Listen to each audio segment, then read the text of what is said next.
Hi guys, welcome back to S.U.R.E Parenting, and thank you so much for clicking on this video. Today we are going to talk about the other topic that comes hand in hand with November, and that is how to handle family on Thanksgiving. There's a couple of big ticket items that seem to come up a lot for my families, and I wanted to put all of my advice in one place so that you could just watch this video before you head over to Thanksgiving dinner and feel prepared and ready to take on the challenges that may come. So the first thing that I wanted to address is unwanted affection. Your kids are full human beings. They have the right to decide who touches their body. And it's very, very important that we teach them that they have that right.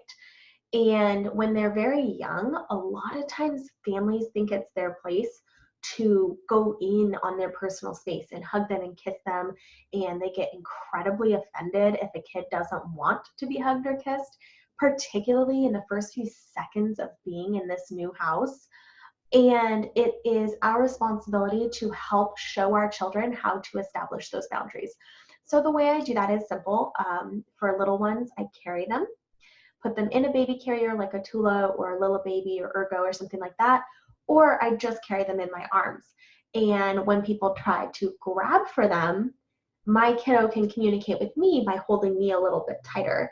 And I translate that into words for whoever the adult is and say, oh, he's saying no right now, maybe later. Or something like if you have, your 4-year-olds running around and somebody's like, give me a hug, I want a hug. You might step right in between the two of them and say, we're teaching our kiddo that no means no. So he's told you no, I need you to wait until he's ready.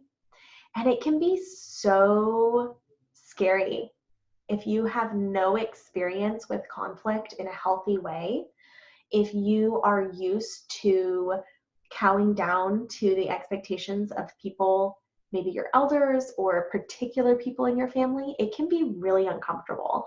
And you can do this completely non-verbally. You can simply pick up your child and walk in the other direction. And that sets the boundary pretty clearly. If somebody's holding your child and everything's cool and then your child decides they're done, that's what you say. He's done, and you take that child back. You may hear, not necessarily you will, but you may hear something like, oh, well, they need to learn to get used to us. Sure, they can get used to you by sitting at the table with you, by being in the house with you. They do not need to be in your arms to get used to you. They need to know that their mom is always going to protect them, that I'm their safe place, and that is a lot more important than them needing to be held by some random aunt or uncle or grandparent. I have said before, we're teaching them that no means no, regardless of age or gender. And that goes in every sort of direction. They're allowed to say no, they don't like that, to their grandpa, their uncle, their auntie, their cousins, whoever it is. If I'm tickling my kids and they say no, stop, I stop. I make that very clear. And I model that for my family. Now, where people like to sort of warp this is, places where no doesn't work, such as, no, I'm not getting in my car seat. Well, yes, you have to, because it keeps you alive. Safety and health trump preference, and still, no can hold weight. If you don't want me to do it, you can get in your seat yourself. You can still honor their no. I don't want you to force me into my seat, and still hold your boundary. And you can give them that option. I am happy to let you do it yourself, and I need you in your seat. So you get to do it or I get to do it. You get to pick. And you empower them. And even if you do end up having to put them in their seat, they still had a choice in that matter. And ultimately, you're keeping them safe. Now, boiling that down, in this engagement with family, you are teaching them and keeping them safe. You are teaching them that they're allowed to say no, even to family members. The majority of abuse comes from somebody that the child knows. They need to understand deep in their bones that they have the right to say no. So it seems like maybe it's innocent, maybe it's not a big deal, maybe you're just being too sensitive. You will be told that most likely if you have that sort of family that doesn't understand this concept. And it's so important that it's worth standing up for. It is so important that it is worth saying, that's okay if we disagree, but this is how I'm choosing to raise my child. She has the right to say no. He has the right to say no.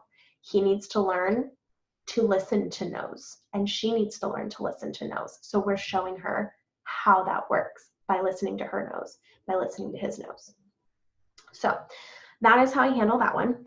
The next thing that comes up is chaos, bad behavior, misbehaviors, things like that. I say bad in quotes because it isn't really bad behavior, but your kids might act crazy, and it can be so triggering and so embarrassing, especially if you are raising your kids in a different way than you were raised. It feels like your family is just out to nitpick anything that they can to prove that you're wrong and they're right. And that sucks. There's no way around it. It's not fair. Kids are kids. And there's a few things that you have to understand going into this. One, most Thanksgiving dinners have a lot of sugar. That is tough on kids. They, of course, love it, but their blood sugar spikes up and then it crashes. And when it crashes, their body goes haywire, and they don't understand what's happening. They're showing you, this feels gross and yucky and I don't know what's happening. My blood sugar's low, I'm freaking out. And they show that typically by behaviors that we would call bad behaviors. Screaming, crying, melting down, fighting, bickering, whatever it is. So knowing that, balance sugars with proteins that will help their body to process. If you can, reduce the sugar. We always bring a sugar-free pie so that my kids eat that instead of whatever is served. We actually make a sugar-free cranberry sauce too. We bring that so my kids can eat the same foods everybody's eating and participate, but I know that we're not going to have these crazy meltdowns. Now, my kids are particularly sensitive to sugar, so that's extra important for me, but it's still something worth noting. The other factor is exhaustion. If your kids are used to taking a nap, they're probably not going to be able to get a nap if there's a bunch of family around and there's chaos and there's football and there's, laughing and cheering and all of the things that happen at big family get-togethers. So they're going to be extra tired. When your brain is extra tired, it has a lot less self-control. And that applies to all adults, or to all humans, adults and kids alike. But kids just don't know what to do with that feeling. They can't have a cup of coffee to feel better, So understanding that they could be melting down from that. Sometimes they're just overwhelmed. There's a lot of people, there's a lot of noise. They're not used to this much input, and they need safety and security. So in any of those circumstances, I will pick up a kiddo or take a kiddo's hand and walk to some quiet place, some back room where we can calm down, we can talk, we can rest, we can sit, we can sing, we can rock, we can play, we can do whatever we need to do to help co-regulate with that child. The extra benefit of doing it this way is that all those prying eyes, they see you doing something. They don't know what's going on back there. They all have their own narrative, and that's okay. You are removing your child from this incredible stimuli. You're taking the responsibility of everybody else's opinions and emotions off of that child, and you're taking responsibility for helping them to regulate and come back refreshed and happy. That's good parenting, regardless of what anybody else thinks. It's none of their business. And you are allowing them to kind of ease their nosiness and their desire for input, and you're honoring the needs of your child, and you're helping yourself. You're giving yourself a break, because who doesn't feel frustrated and overwhelmed when their kids are spazzing out in front of family? It's hard not to feel judged, even if your family is supportive. It's hard. It's hard to be the mom whose kid is flipping out. So you take that break together. You both reset and you relax and you calm down. You shed all of the shoulds, shed other people's opinions, and you come back refreshed.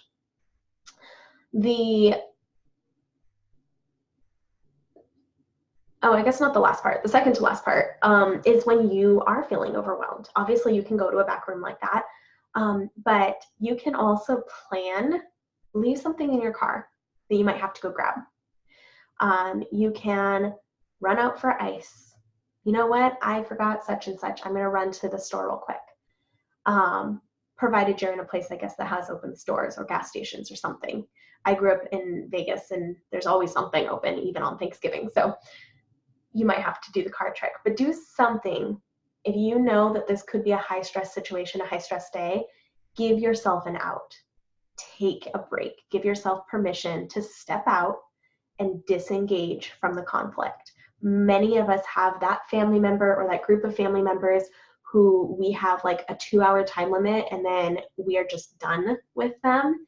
Make sure you honor that and take that break and separate yourself from that person or people so that you can and come back. You're teaching your kids in that moment too. You're teaching everybody what it looks like to feel frazzled and to give yourself the time to regroup.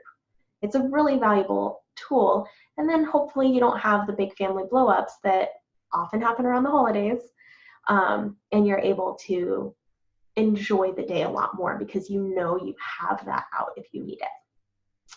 So the last piece is some phrases that you can use for the well-meaning but critical comments, or not well-meaning and just critical comments, although I will say most people are well-meaning.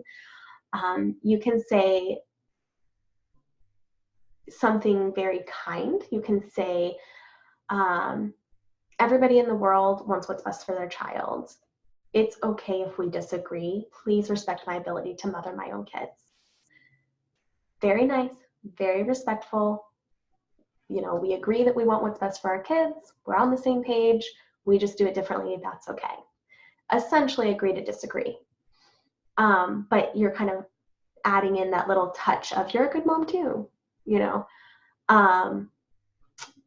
The next kind of step would be, this is what works best for our family. End of discussion. This is what works best for our family. Practice it in the mirror if you have to. This way works best for us.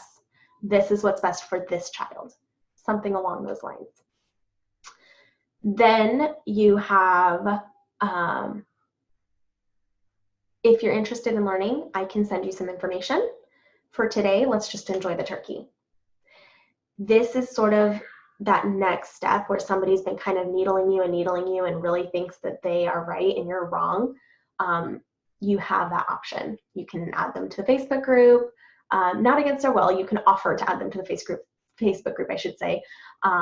If it's not that kind of relationship, you can share memes and posts on your own Facebook page or Instagram or whatever, and they can just see it. People learn a lot by just what you post. They don't have to engage with it. They might not be at a place where they're ready to have that conversation, but they can see and gather ideas just because you are sharing them. And of course, you can send articles and stuff like that as well. At some points with certain people, it really gets down to my child, my choice. I definitely got to that place with my family. With certain members of my family, it was never going to go anywhere positive. I wasn't up for discussing it, which brings me to the last one, which is this is not up for discussion.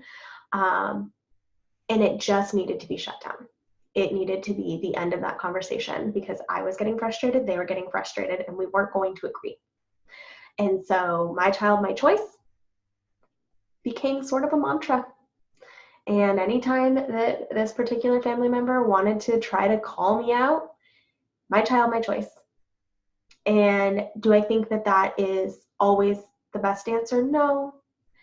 But in certain situations, it's better to shut down that argument than to try to convince somebody else who's adamant in their position that your position's right and theirs is wrong. If you can discuss ideas, if you have that kind of relationship, always do that. But if you don't, you have to know that and understand that too. And probably the harshest one is just simply, this is not up for discussion. I have had to leave a holiday once because it wouldn't stop, and you have that power. You have the right to say, this is no longer healthy. I'm done. Happy Thanksgiving, everyone. See you next year, and get up and walk out. Will you be called dramatic? Maybe. But will your sanity and peace of mind be saved because you're not fighting with people? Maybe. Only you can know that. And it's up to you to decide for yourself what the best route might be. It's not your job to parent other people's children. That can be really, really hard with different parenting strategies in a family. When I struggle with that, I literally grab my kids and hug them. And I say in my head, I am grateful that I have the power to make different choices for you. I don't say it out loud because I don't really want to explain to them what I'm talking about, but I say it in my head and I just hug them. I have the ability to change the future for 3 amazing kids. And I'm very, very, very grateful for that. And I will hold on to that gratitude when other situations outside of my family seem really helpless or really upsetting or really frustrating. And obviously I share lots of content and information, and sometimes it helps. I have found out years later that somebody was lurking all along, and it actually did change their parenting. And that was really validating. It was really cool to know that even though we had gotten into it and I was called names and all of the things, they were actually paying attention all along. And that's pretty powerful. You have to be careful to not lecture other people or to not appear superior. Nobody wants to feel like you're judging them. Part of the reason that family goes at us this way is just because they feel attacked themselves. And as a self-defense mechanism, it's fight, flight, or freeze, and they fight. If they can prove you wrong by pointing out that your kid had a meltdown or said no, God forbid, whatever it is, then they can feel more safe and secure in their own choices and in their own situation. And a lot of times we insist on pulling other people down if there's even a hint of them doing better than us in any way. Maybe it's the way that you talk to your kids. It's really sweet and really gentle and very kind, and that triggers your sister because she's a lot more abrupt. Now, I'm actually more abrupt. I'm not the sugary sweet voice kind of person, and that's okay.